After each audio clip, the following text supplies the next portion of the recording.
minor deal between the Atlanta Braves and the Los Angeles Angels. So the Atlanta Braves get Max Stassi and utility man David Fletcher for Evan White, who they just traded for in that trade with the Seattle Mariners the other day for Jared Kelenic and Tyler Thompson. So right now the Atlanta Braves this offseason, we know they got many All-Stars on the roster, but depth has been a problem for them and guys who can help this ball club in other ways. So now Max Stassi last season, he didn't play with his injury. Years ago, 9 home runs in 2022, 30 RBIs, 32 runs scored, a 180 batting average, and a 267 on base. So Max Stassi, I believe, will be the backup catcher to Sean Murphy for this Atlanta Brave team. He was a former top prospect in this Angels system, but injuries and just poor production, obviously they've dumped them off for pretty much a minimum package in this deal. So in terms of fantasy baseball as a backup, he's not going to have value.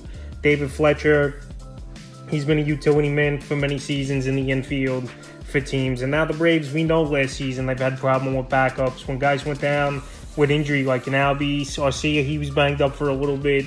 And David Fletcher, he could fill in those roles as a guy who's a slap hitter and a good defender last season. 2 home runs, 12 RBIs, 7 runs scored, a 247 average, and a 302 on base. In terms of fantasy baseball, obviously, he's not going to have any valuable as well. But is it, like I said, a backup and a guy could come in late innings for defensive replacement and stuff. He definitely can help the Atlanta Braves in that sense here is David Fletcher. And now for the Braves, they're getting Evan White in the deal, and now White's been traded twice in the last couple days here. White last season, he didn't play, and he's a banged-up player as well, coming off the hip injury in the offseason. So right now, in terms of fantasy baseball, no one really has fantasy value in the deal. It's just a nice step move for both teams. And the Braves, we know they needed backup infield help and a backup catcher, with Travis Arnon being more the DH last season, kind of, with Marcell Ozuna. So Max Stassi and David Fletcher traded to the Atlanta Braves, and we'll see if they can help the Atlanta Braves in the upcoming 2024 season.